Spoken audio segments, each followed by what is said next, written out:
Hello नमस्कार दोस्तों, कैसे आप सब। दोस्तों आज की ये वीडियो जो मेरे दोस्त क्लास 10th में उनके लिए मोस्ट इम्पॉर्टेंट होने वाली है, क्योंकि आज की इस वीडियो में मैं उनके लिए दो चर वाले रैखिक समीकरण युग्म को हल करना वज्र गुणन विधि से बताने वाला हूं, जो पेपर में हर बार आती ही आती है। तो चलिए क्वेश्चन को समझते हैं कि किस तरह से यहाँ पे क्वेश्चन सॉल्व होते हैं और उनका जो तरीका है वो क्या होता है। तो मैं यहाँ पर आपको बिल्कुल स्टेप बाय स्टेप बताने वाला हूँ, कोई भी परेशानी आपको आने वाली नहीं है। तो चलिए समझते हैं कि ये रैखिक समीकरण जो होते हैं वज्र गुणन विधि से किस प्रकार से हल करते हैं। तो मैं यहाँ पर एक समीकरण लिख लेता हूँ और फिर आपको समझाता हूँ। देखिए एक समीकरण है 3x प्लस का 2y और प्लस का 8 बराबर 0 कर लिया मैंने। तो यहाँ पर आपको दो समीकरण दिए जाएंगे, आपको करना क्या है, मैं इस समीकरण को आपको थोड़ा सा समझाता हूँ कि किस तरह से क्या लिखना रहेगा आपको। तो कोई भी समीकरण दिया जाएगा तो आपको करना क्या है कि ax plus by plus c बराबर 0 के रूप में सबसे पहले लिख लेना है समीकरण को। मतलब कि सबसे पहले आपको देखना है कि जो समीकरण दिए गए हैं वो ax plus by plus c बराबर 0 के रूप में है कि नहीं। मतलब कि बराबर के दाईं ओर 0 होना चाहिए और बाकी सब एक तरफ होना चाहिए, ठीक है।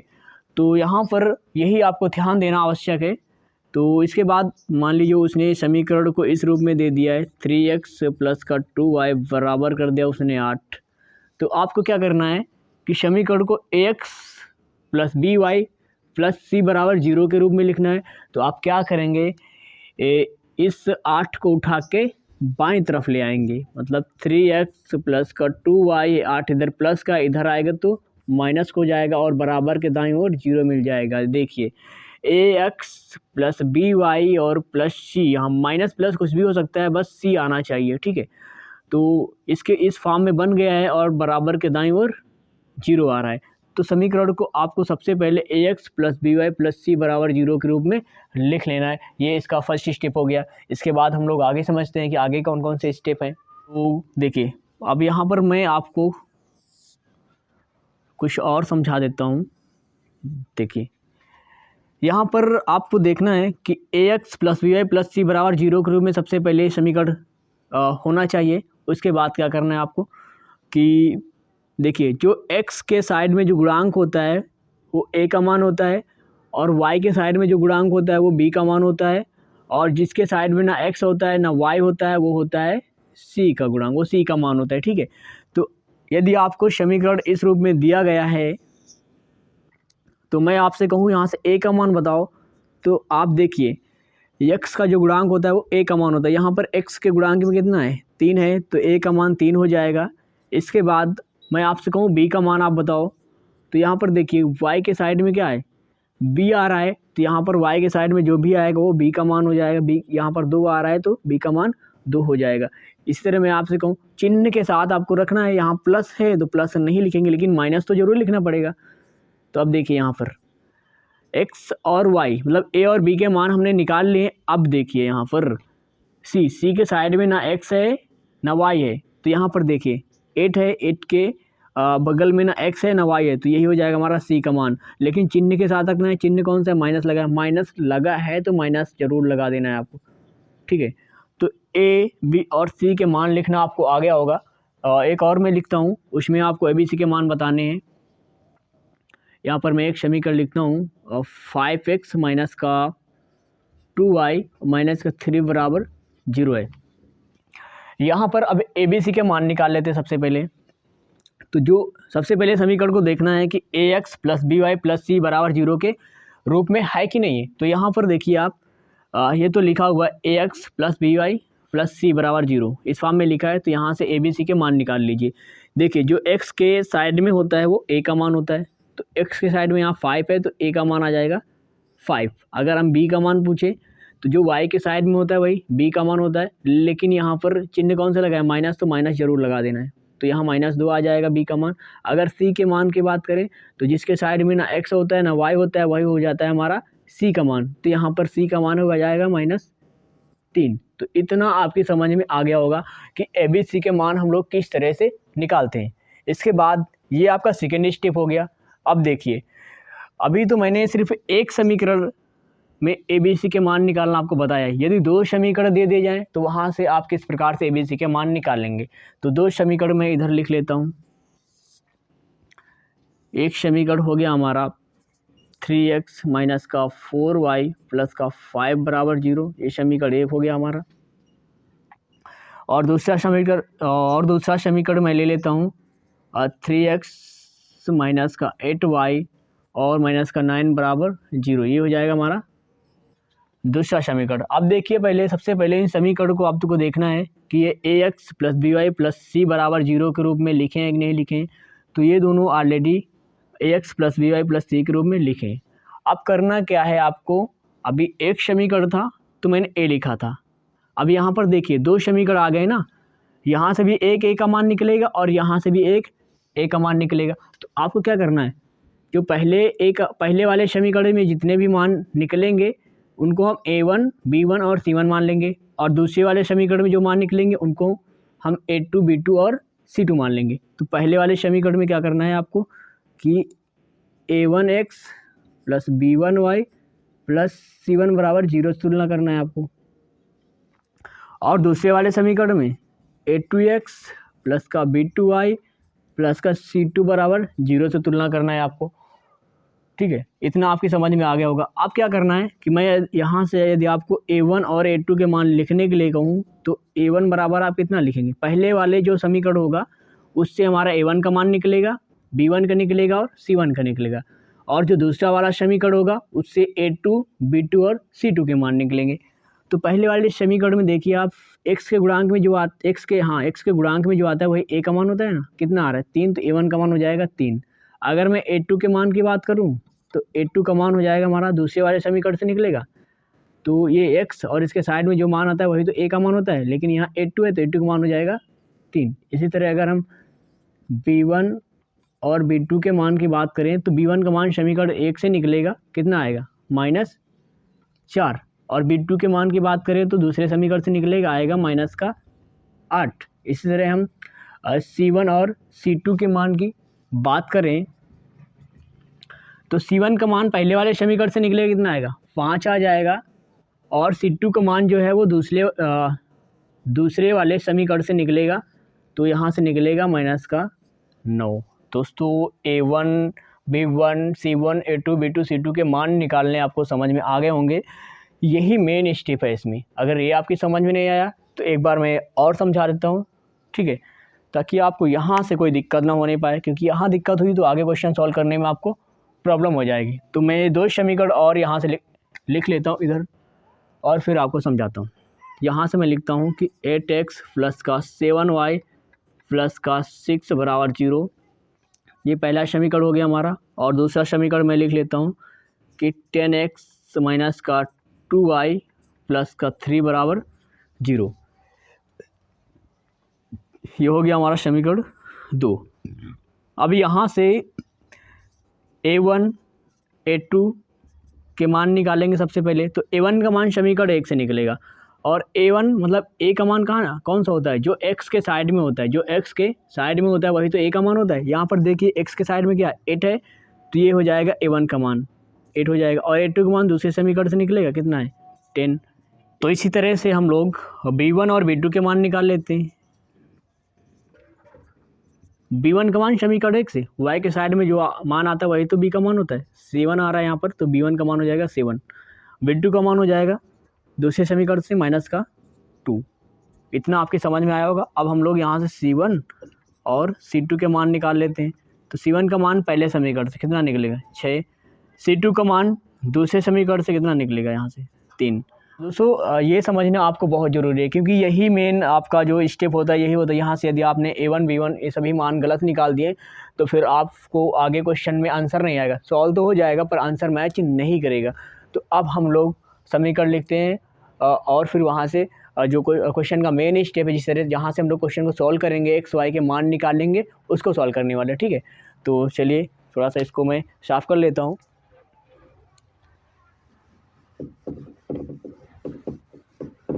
तो दोस्तों अब मैं यहाँ पर दो समीकरण लिख लेता हूँ और फिर आपको क्वेश्चन कैसे सॉल्व करते हैं वो बताने वाला हूँ।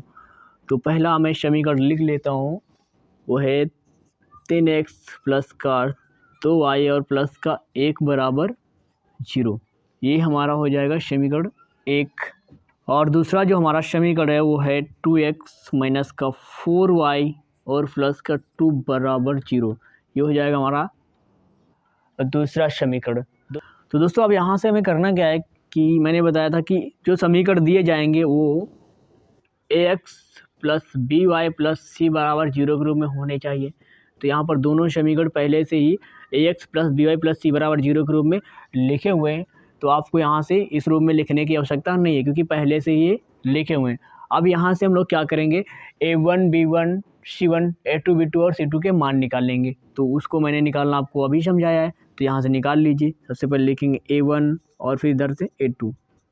तो a1 का मान पहले समीकरण से कितना निकल के आएगा, 3। a2 का मान दूसरे समीकरण से 2 निकल के आएगा। अब यहाँ से फिर अब b1 और b2 के मान निकाल लेंगे। b1 का मान पहले समीकरण से 2 निकल के आएगा, b2 का मान दूसरे समीकरण से -4 निकल के आएगा। फिर यहाँ से c1 और c2 के मान निकाल लेंगे। c1 का मान पहले समीकरण से 1 निकल के आएगा और c2 का मान दूसरे समीकरण से 2 निकल के आएगा। दोस्तों इतना तो आपकी समझ में आ रहा होगा बढ़िया मस्त तरीके से। अब यहाँ से मैं ये जो फार्मूला बताने वाला हूँ उसको आपको ध्यान से समझना है, बस उसको रटना नहीं है, समझना है। क्योंकि यदि आप उसे रटेंगे तो रट नहीं पाएंगे, भूल जाएंगे। तो इसलिए यदि आप समझ लेंगे तो अच्छा रहेगा आपके लिए। तो दोस्तों स्टेप क्या है हमारा, ध्यान से देखिए। पहले दो समीकरण दिए जाएंगे, उनको ax plus by plus c बराबर 0 के रूप में लिखना है। यहाँ पर ये पहले से लिखे थे तो हमें लिखने की आवश्यकता नहीं है।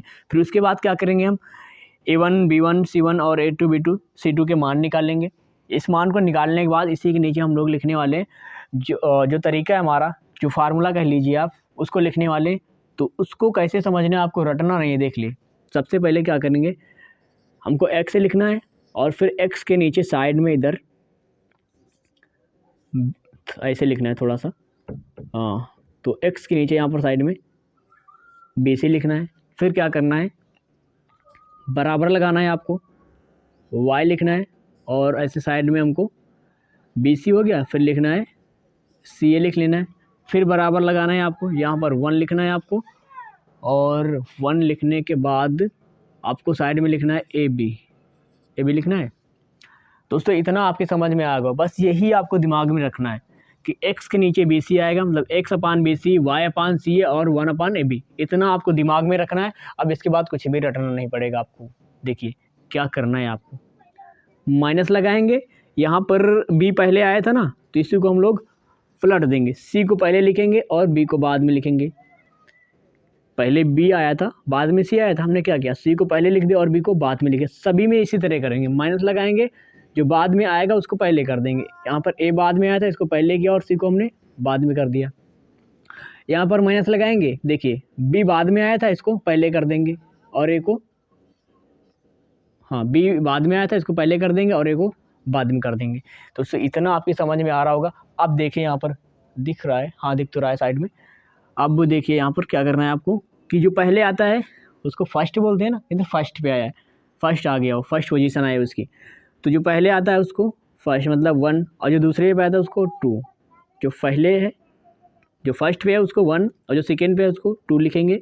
तो इसी तरह सभी में लिख देंगे, फर्स्ट 1 2 1 2 1 2 1 2 और 1। देखिए जो पहले आता है उसको 1 लिखेंगे, जो बाद में आता है उसको 2, जो पहले आता है उसको 1, जो बाद में आता है उसको 2। सभी में इसी तरह आपको लिख देना है। देखिए जो पहले आता है सभी में उसको 1 लिख दिया ना मैंने, और जो बाद में है उसको 2 लिख दिया मैंने। तो इसे रटना क्या है, कितना अच्छे से मैंने समझाया आपको, कुछ नहीं रटना है। एक बार फिर से मैं इसको साफ़ करता हूँ और फिर से आपको समझाता हूँ, क्योंकि रटना नहीं है, आपको कुछ भी रटना नहीं है यहाँ पर। तो मैं यहाँ पर क्या लिखूँगा, x लिखूँगा और साइड में क्या लिखना है हमको, BC। फिर बराबर लगाना है, y लिखना है और साइड में हमको लिखना है CA। फिर यहाँ पर बराबर लगाना है और फिर 1 लिखना है, साइड में लिखना है हमको AB। इतना आपकी समझ में आया होगा। हाँ, फिर मैंने क्या किया, यहाँ पर माइनस लगाया और क्या करेंगे, जो बाद में आएगा उसको पहले लिख देंगे और जो पहले आएगा उसको बाद में कर देंगे। देखिए इसी तरह सभी में कर देंगे। जो बाद में आएगा उसको पहले कर देंगे और जो पहले आएगा उसको बाद में कर देंगे। इसी तरह यहाँ पर भी बी को पहले करेंगे और ए को बाद में कर देंगे। दोस्तों इतना आपके समझ में आया होगा। अब मैंने क्या कहा कि जो पहले आएगा उसको 1, जो बाद में आएगा उसको 2। जो तो बी पहले आया बी को 1 लिखेंगे और सी को 2 लिखेंगे। यहाँ पर सी पहले आ गया, सी को 1 और बी को 2 लिखेंगे। यहाँ पर सी पहले आया है, सी को 1 और ए को 2। यहाँ पर ए पहले आया है तो ए को 1 और सी को 2, तो 1 2 1 2 ऐसे लिख देंगे। दोस्तों इतना आपकी समझ में आ गया होगा और दिमाग में भी बढ़िया सेट हो गया होगा अच्छे से। अब हमें क्या करना है, A1 B1 सभी के मान पता है, बस यहाँ पर रख देना है और कुछ नहीं करना है, क्वेश्चन सॉल्व हो जाएगा। देखिए x ऊपर लिखा है, लिखा रहने दीजिए। B1 का मान देखना है आपको, B1 का मान कितना है, इतना निकालने के बाद ये फार्मूला आपको लिखना है। इसको लिखने के बाद फिर नीचे आपको मान रख देने। देखिए B1 का मान 2 है, 2 रख देते हैं, गुणा लगाओ। C2 का मान कितना है, 2 है, 2 लिख दीजिए आप। दोस्तों यहाँ पर आपको ध्यान देना है, यदि मान रखने में अगर कुछ गलती हो जाएगी, मान लीजिए B1 के स्थान पर आपने B2 का मान रख दिया, तो क्वेश्चन का आंसर जो है वो फिर नहीं आएगा। तो थोड़ी सी सावधानी यहाँ पर दिखानी है, बस उसके बाद क्वेश्चन सॉल्व हो गया। तो B1 का मान यहाँ पर 2 लिखा है, 2 लिख दिया हमने। C2 का मान यहाँ पर 2 है, 2 लिख दिया, माइनस लिखा है, माइनस लगा दिया। C1 का मान 1 है, 1 लिख दिया। और B2 का मान -4 है, B2 का मान -4 है, तो मैंने -4 लिख दिया। इसके बाद आगे चलते हैं। Y का मान, Y के नीचे देखिए आप, C1 का मान कितना है, C1 का मान 1 है, 1 लिख दिया। A2 का मान कितना है, A2 का मान है 2, मैंने यहाँ पर 2 लिख दिया, फिर माइनस लगा दिया। A1 का मान कितना है, A1 का मान 3 है और C2 का मान 2 है, तो 3 A1 का मान और C2 का मान 2। फिर आगे चलेंगे हम लोग, यहाँ पर देखिए 1 लिख दीजिए। A1 का मान कितना है, A1 का मान 3 है, 3 लिख दिया। B2 का मान कितना है, B2 का मान -4 है, -4 लिख दिया, फिर माइनस लगा दिया। B1 का मान देखिए 2 है और A2 का मान भी 2 है। B1 का मान 2 और A2 का मान भी 2, तो यहाँ पर हम लिखेंगे 2 गुणे 2। दोस्तों इतना आपके समझ में आ गया होगा। अब हम लोग क्या करते हैं, इनका गुणा कर लेते हैं, बस क्वेश्चन हमारा सॉल्व हो जाएगा। 2 गुणे 2 हो जाएगा 4, 2 गुणे 2 हो जाएगा 4, इधर माइनस माइनस हो जाएगा प्लस, और 4 1 के 4। अब आगे चलते हैं। दोस्तों यहाँ पर आप ध्यान से देखते रहिए, आप कुछ नहीं करना, गुणा ही करना है जो आपको अच्छे से आता है। 2 1 के 2 और माइनस लगा दिया, 3 दूनी 6 हो जाएगा। फिर आगे चलते हैं हम लोग, 1 लिखा, लिख दिया। देखिए 4 × 12 और प्लस माइनस माइनस, तो माइनस का 12 आ जाएगा, यहाँ पर माइनस लगा दिया, 2 दूनी 4। दोस्तों इतना अच्छे समझ में आ रहा होगा आपको। अब हम लोग क्या करते हैं और नीचे इसको सॉल्व करते हैं, आपको हाँ दिख रहा है, ठीक है। तो देखिए x लिखा, लिख दिया, 4 4 हो जाएगा 8। इधर आते हैं हम लोग, फिर इधर घट कर कितना आएगा, माइनस का 4 आएगा। इधर आते हैं हम लोग, ये दोनों माइनस माइनस के जुड़ जाएंगे तो आएगा माइनस का 16, माइनस का 16 आ जाएगा। अब हम लोग क्या करेंगे कि अब क्वेश्चन दोस्तों सॉल्व हो गया। अब यहाँ से केवल x और y के मान निकालने हैं, तो देखिए ध्यान से। एक बार क्या करेंगे, जो x वाला पार्ट है ना, इसको इसके बराबर करेंगे, फिर एक बार इस y वाले पार्ट को इसके बराबर करेंगे। तो मैं इसको इधर आपको सॉल्व करके दिखाता हूँ। तो x/8 लिखा है, लिख दिया मैंने, और बराबर किसके करना है आपको, माइनस का कितना है, 1/-16 है, 1/-16 इसके बराबर करना है आपको। फिर आगे क्या करेंगे, इधर 8, इधर क्या है, भाग में इधर जाएगा तो गुणा में हो जाएगा। 8 1 के 8 बटे कितना, माइनस का 16 हो जाएगा। ध्यान से देखिए आप, 8 बटे माइनस का 16 हो जाएगा। फिर यहाँ से ये डिवाइड हो जाएगा तो आएगा माइनस का 1/2। x का मान हमारा आया माइनस का 1/2। दोस्तों इसी तरह हम लोग क्या करेंगे, इस y वाले पार्ट को इसके बराबर कर लेंगे, फिर इस y वाले पार्ट को भी इसके बराबर कर लेंगे। तो यहाँ से आएगा हमारा y/-4 बराबर हो जाएगा इधर 1/-16। ये इधर 4 भाग में है, इधर जाएगा तो गुणा में हो जाएगा, तो -4 1 के 4, नीचे माइनस का 16, और ये डिवाइड हो जाएगा तो 4 1 के 4, 4 चौके 16, माइनस से माइनस भी डिवाइड हो जाएगा, तो 1/4 y का मान आ जाएगा। दोस्तों बहुत ही सरल तरीके से मैंने आपको समझाया है और हर स्टेप बहुत ही सरल तरीके से बताया। तो आशा करता हूँ कि आपकी समझ में हर एक स्टेप आया होगा और वज्र गुणन विधि से किस प्रकार से दो चर वाले रैखिक समीकरण युग्म को हल करते ये भी समझ में आया होगा। तो यदि आपको ये तरीका समझ में आया है तो कमेंट जरूर करिए और अपने दोस्तों के साथ इसे शेयर करिए वीडियो को, ताकि उन्हें भी रटना ना पड़े और आसानी से क्वेश्चन को सॉल्व कर सकें। दोस्तों यदि आप चैनल पर नए हैं तो चैनल को सब्सक्राइब कर लें, वीडियो को लाइक कर दें। धन्यवाद।